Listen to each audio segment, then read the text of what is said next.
Alors, bonsoir à tous et à toutes. Alors, vous êtes deux, je vois Arlette et Orsini. Est-ce que vous me voyez bien et est-ce que vous m'entendez bien? Donc, Arlette, Laurence et Agnès. Du coup, Orsini, c'est Agnès. Voilà.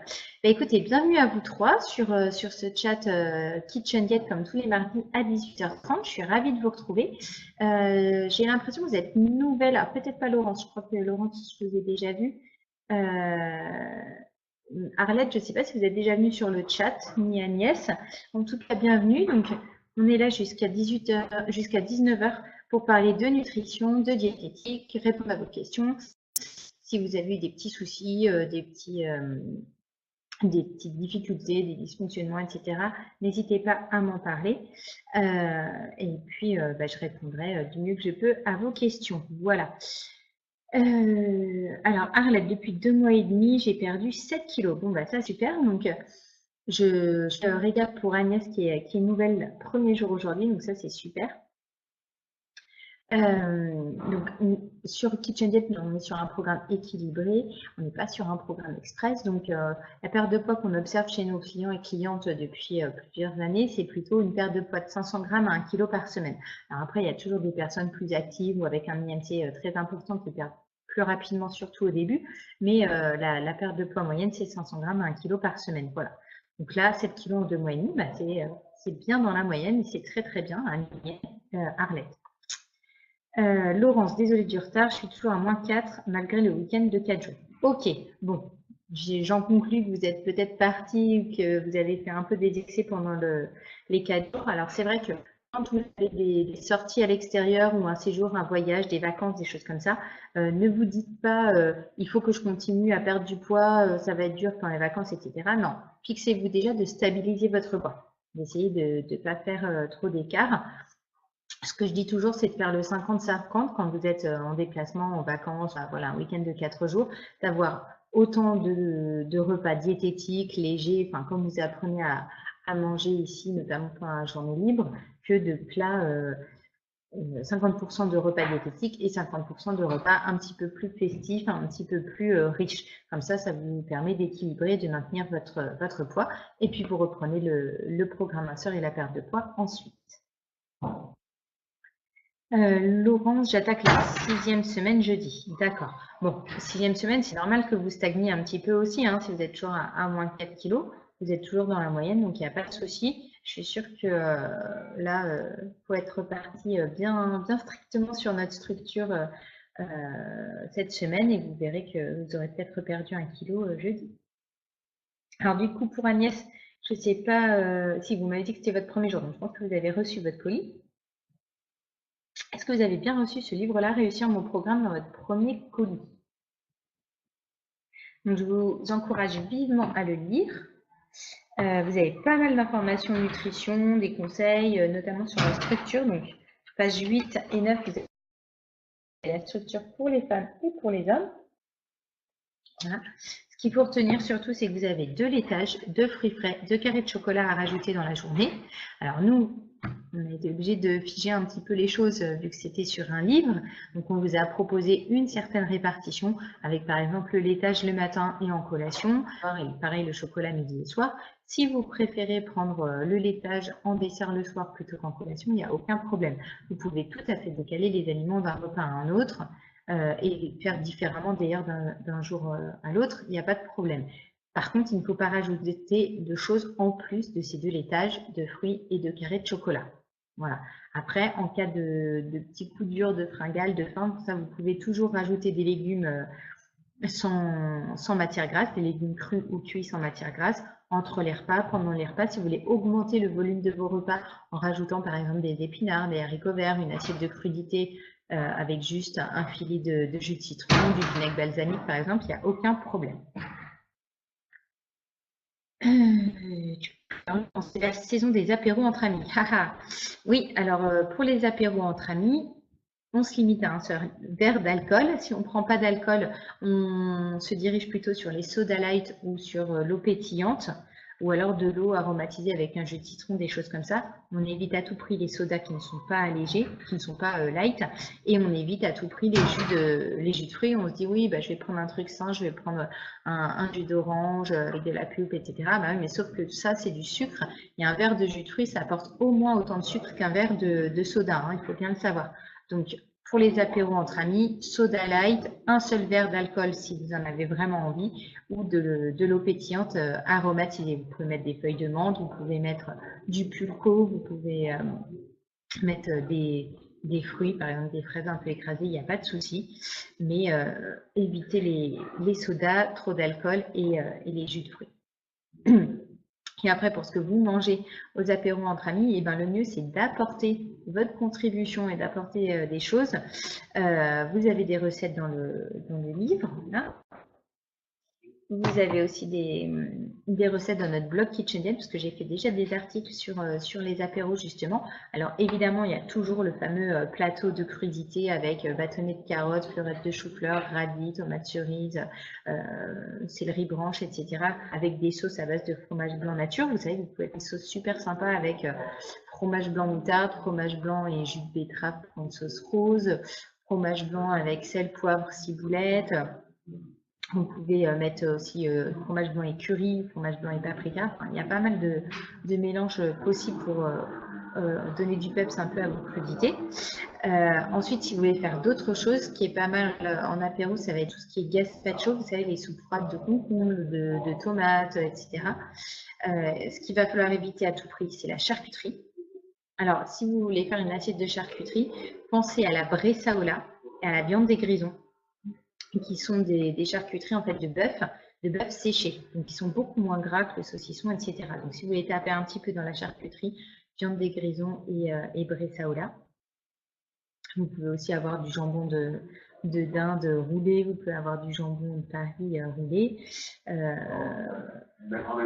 Ensuite, il faut éviter, donc la charcuterie, il faut éviter aussi tout ce qui est fromage et ce qui est feuilleté. Voilà. Plutôt que de mettre vos garnitures sur du pain, essayez de le mettre plutôt sur des feuilles d'endive, sur des tranches de radis noirs, etc. Donc le mieux, c'est quand même d'apporter votre contribution pour être sûr d'avoir ces éléments-là. Vous avez aussi des petits sachets de pommes séchées, des tranches de pommes séchées qui peuvent être pas mal. Ça apporte quand même du sucre, donc on ne va pas se faire 2 sachets à chaque apéro, mais ça permet de grignoter un petit peu avec les autres sans être trop frustré.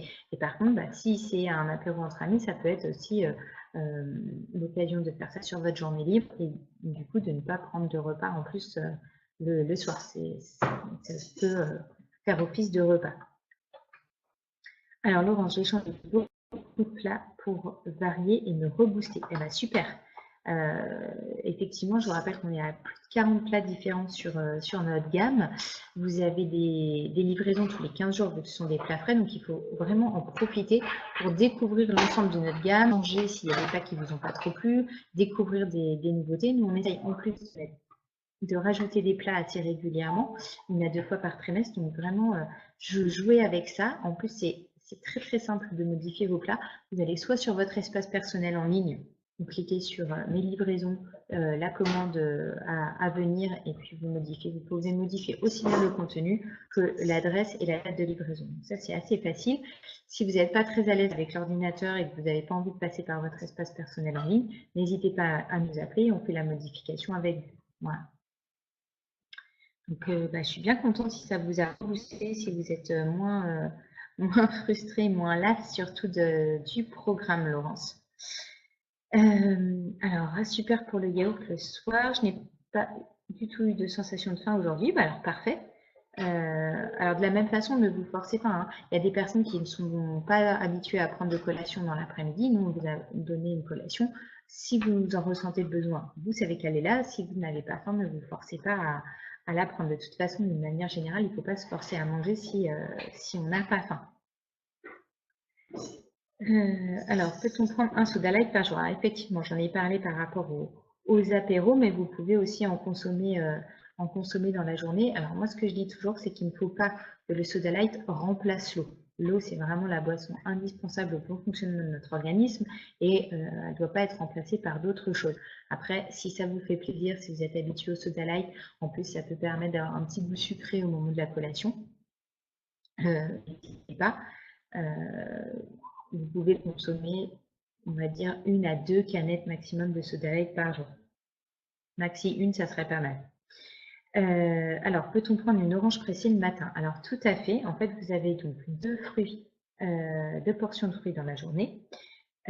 Toujours dans ce petit livre-là, d'ailleurs, dans mon programme, je vous ai mis des équivalences sur les portions de fruits. Je vais vous retrouver la page. Alors, c'est page 12, une portion de fruits, c'est quoi? Voilà, c'est pour ça que je vous dis d'avoir toujours ce petit livre à portée de main, parce que vous avez pas mal d'informations. Donc, ça vous dit que en fait, vous pouvez consommer une pomme aussi bien qu'une orange, une nectarine, mais ça peut être 2 kiwis, ça peut être un tiers de melon, ça peut être 250 g de fraises. Les portions de fruits sont inégales, hein, donc là, c'est assez sympa d'avoir ces équivalences. Et dans les équivalences, ben, vous avez aussi le jus de fruits, donc orange pressée, ça va être un verre de 150 ml. Vous pouvez consommer une compote, un petit pot de 100 g de compote sans sucre ajouté. Et vous pouvez consommer 30 g de fruits secs. Vous aimez les abricots secs, les figues sèches, etc. Vous pouvez aussi en prendre à la place de votre portion de fruits de la journée. Mais 30 g, parce que forcément, comme ils sont secs, ben, c'est plus concentré en vitamines, en minéraux. C'est pour ça qu'on dit que c'est bon pour la santé, mais c'est aussi plus concentré en calories et en sucre. Voilà. Donc on se restreint à 30 g de fruits secs. Peut-on prendre des chewing-gums? C'est bien, vous avez pas mal de questions, Agnès. Donc oui, vous pouvez prendre des chewing-gums sans sucre ajouté. Attention à ne pas en consommer trop. Vous savez que les chewing-gums sans sucre, ils sont faits souvent avec des polyols, qui, quand on en consomme trop, ben, ça donne des maux de ventre, des troubles digestifs, etc. Donc, comme le soda light, on peut en prendre un petit peu, surtout si on a besoin ponctuellement d'un petit goût sucré, ça peut très bien faire le job, mais on évite d'en abuser. Le matin, sur le pain céréales, peut-on mettre du beurre ou de la confiture? Alors, que ce soit sur le pain ou sur les pancakes, tout ce qui va être confiture, miel, etc., vous pouvez en prendre une cuillère à soupe à la place de la portion de fruits. C'est équivalent. Bon, ça, je ne l'ai peut-être pas marqué d'ailleurs dans le livre. Et si vous voulez mettre un petit peu de beurre, vous mettez vraiment une cuillère à café de beurre maximum, vous rappelez bien. Mais si vous préférez mettre quelque chose sur votre pain. Après, si vous mettez juste une cuillère à café de confiture sur les 2 tranches de pain, il n'y a pas besoin de la comptabiliser. C'est vraiment si vous mettez plus. Voilà. Moi, ce que j'aime bien faire, je le trouve très bon, ce pain multi-céréales, c'est de couper en tout petits morceaux et à le mélanger avec le fromage blanc ou le yaourt du matin. Comme ça, vous n'avez rien besoin de rajouter dessus. Et ça fait un petit peu comme un principe de muesli, quoi. Voilà, voilà. Du coup, Annie, je vois que vous avez pas mal de questions. Est-ce que vous avez bien pensé à prendre rendez-vous avec votre diététicienne? Vous savez que c'est assez complémentaire avec le chat. Là, je réponds un peu aux questions généralistes de tout le monde, etc. La consultation diététique, c'est très personnalisé. La première dure 40 minutes et la diététicienne fait un peu le bilan avec vous de votre historique de prise de poids, de vos habitudes alimentaires, de votre équilibre général, vos habitudes de vie, vos goûts, vos dégoûts. Elle peut aussi adapter et personnaliser le programme en fonction de votre activité physique, de votre profil, de votre IMC, etc. Donc, justement, là, vous avez... Ah voilà, vous avez rendez-vous jeudi. Bon, bah, c'est parfait. Du coup, d'ici jeudi, là, vous n'avez pas eu faim aujourd'hui. Voyez si demain, pareil, vous avez faim ou pas. Comme ça, vous pouvez lui en parler. S'il y a des choses qui vous semblent un petit peu plus difficiles à tenir, elle pourra peut-être se réadapter ou vous donner d'autres équivalences, comme là, je vous ai donné pour les fruits. Donc, n'hésitez pas. Voilà. Alors, du coup, de rien. Arlette, Laurence, Agnès, est-ce que vous aviez d'autres questions? Du coup, je crois que en fait, j'avais directement entamé sur les questions. Je ne vous ai même pas fait la petite minutiette. Vous savez, à chaque fois, en fait, vous recevez l'email avec le thème du jour. Donc, j'essaye de vous parler d'un petit aspect de la nutrition à chaque fois. Aujourd'hui, c'était sur les acides gras essentiels. Donc, si vous avez d'autres questions, n'hésitez pas à les réserver. Et puis, sinon, moi, je vais vous faire mon petit point sur les acides gras. Laurence, que faut-il faire que faut-il éviter comme aliment pour éviter la rétention d'eau? Alors, c'est surtout le sel qu'il faut éviter quand on fait de la rétention d'eau. Et contrairement à ce qu'on pourrait penser, en fait, il faut boire beaucoup d'eau quand on fait de la rétention d'eau. Voilà, donc diminuer le sel, mais il faut boire suffisamment. Parce qu'on a tendance du coup à réduire sa consommation d'eau, alors que ça n'a rien à voir. Voilà. Et il n'y a pas que les aliments qui vont jouer en fait. Pour éviter la rétention d'eau, il faut penser à bien bouger, donc essayer de marcher 30 minutes par jour. Vous savez que les 30 minutes par jour, c'est pas forcément en une seule fois. Vous pouvez marcher 2 fois un quart d'heure, 3 fois 10 minutes. Donc ça, c'est important. Et il faut essayer de relever le bout du lit pour avoir une bonne circulation sanguine. Tout ça, ça va vous aider. Je ne rajoute jamais de sel, d'accord. Donc, par rapport aux acides gras essentiels, donc en fait, vous savez que les lipides, les matières grasses et les lipides sont constitués de plein de petites molécules qu'on appelle les acides gras. Et il y a des acides gras qui sont essentiels à notre bon fonctionnement, au bon fonctionnement de l'organisme, qu'on appelle les acides gras essentiels. Et donc, notamment les fameux oméga 6, oméga 3, dont on entend parler régulièrement dans les publicités. L'intérêt, en fait, c'est d'en consommer, de varier sa consommation pour en avoir un maximum. Voilà. Donc, les acides gras essentiels, vous allez les trouver majoritairement dans les huiles végétales. Vous avez l'huile de tournesol, par exemple, qui est riche en oméga 6, l'huile de noix, l'huile de colza qui sont riches en oméga 3. C'est pour ça qu'on vous dit que dans les assaisonnements, c'est important de varier les huiles, éventuellement de préparer une vinaigrette pour la semaine avec différentes huiles dedans, ou alors d'acheter les huiles mixtes, vous savez, style Isio 4, où vous avez déjà pas mal d'huiles qui sont mélangées et qui vous proposent un bon apport en acides gras essentiels. Agnès, pas de s'y déconnecter. Laurence, est-ce que vous avez d'autres questions? Ok, et ben c'est parfait. Je vous remercie de m'avoir suivi. J'espère que j'ai bien répondu à vos questions. Je vous donne rendez-vous mardi prochain à 18h30. Une très très belle semaine, ma sœur, et à bientôt. Bye.